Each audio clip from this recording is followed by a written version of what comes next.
দেখতে পাচ্ছেন আমাদের ধুলিয়ান, ওইটা সামনে ওইটা দেখা যাচ্ছে ধুলিয়ান। ধুলিয়ান ওপার থেকে এই সমস্ত লোকগুলো যারা মানে এই ঝামেলার মুখে পড়েছে তারা বাড়ি ঘর ছাড়তে মানে রাজি হয়েছে, এই পর্যায়ে চলে এসছে। আমরা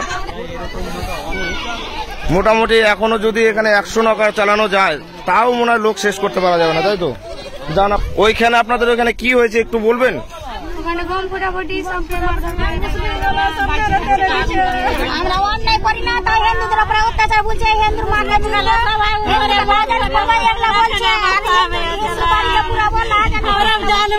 মানে খুব অত্যাচার হচ্ছে হিন্দুদের উপর, তাই তো? আচ্ছা, প্রশাসনের কি ভূমিকা আছে ওইখানটাতে? কোনো কথা বলতে পারছে না ওনারা, কোনো মানে ই করতে পারছে না, থামতে পারছে না।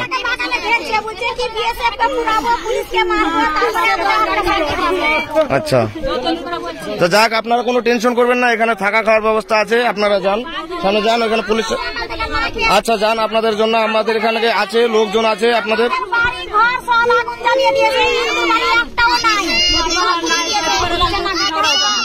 ও ঝগড়া হচ্ছে এখনো।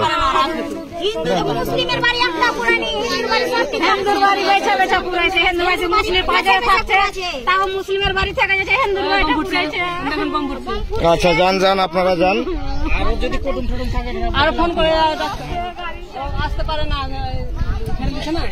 তাহলে তো বুঝতে পারলেন সবাই কিভাবে অত্যাচার হচ্ছে এনাদের উপরে, ঠিক আছে?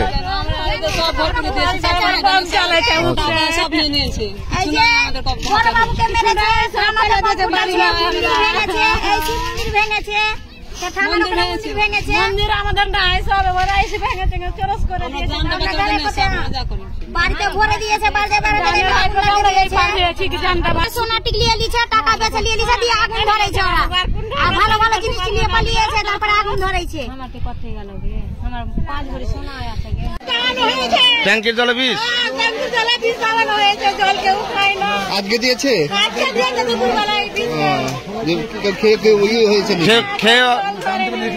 বুঝতে পেরেছি। ট্যাঙ্কির জলও বীজ দিয়ে দিয়েছে, তাহলে ভাবুন কি অবস্থা। যে জলটুকু খেয়ে মানুষ বাঁচবে তাদের অবস্থা এই, জল খেয়ে মানুষ বাঁচবে, সেই জলটাকেও বীজ দিয়ে দিয়েছে, তাহলে ভাবুন। দুরবস্থা দেখে আমরা যে কি বলবো, আমরা যতটুকু সহযোগিতা করতে পারছি এবং খাবারের ব্যবস্থা করেছি এবং মুড়ি, জল এবং রান্নারও ব্যবস্থা হচ্ছে। আমরা হাই স্কুলে একটা এদের থাকার জন্য বাসস্থান মানে ব্যবস্থা করেছি এবং প্রশাসনকেও বলা হয়েছে এবং বিডিও সাহেবকেও বলা হয়েছে এদের কিছু সাহায্যের জন্য। কোথা থেকে এসছেন? বেদবোনা গ্রামটার নাম, ধুলিয়ান সংলগ্ন আর কি, তাই তো? আচ্ছা, সমস্ত লোকগুলোকে দেখতে পাচ্ছেন ধুলিয়ান বাজার থেকে যাদের উপর অত্যাচার হয়েছে, বাড়িঘর ভাঙা হয়েছে, তারা এখানে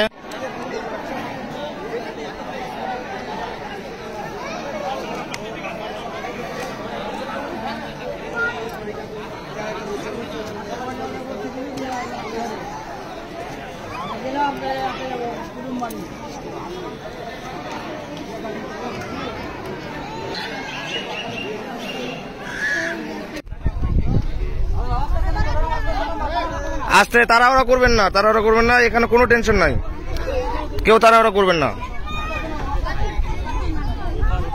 এদিক দিয়ে যাবেন। কত ছোট্ট, এটা কয় মাস হলো?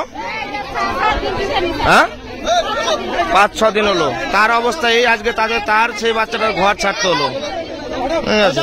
এই বাচ্চাটার কি অপরাধ?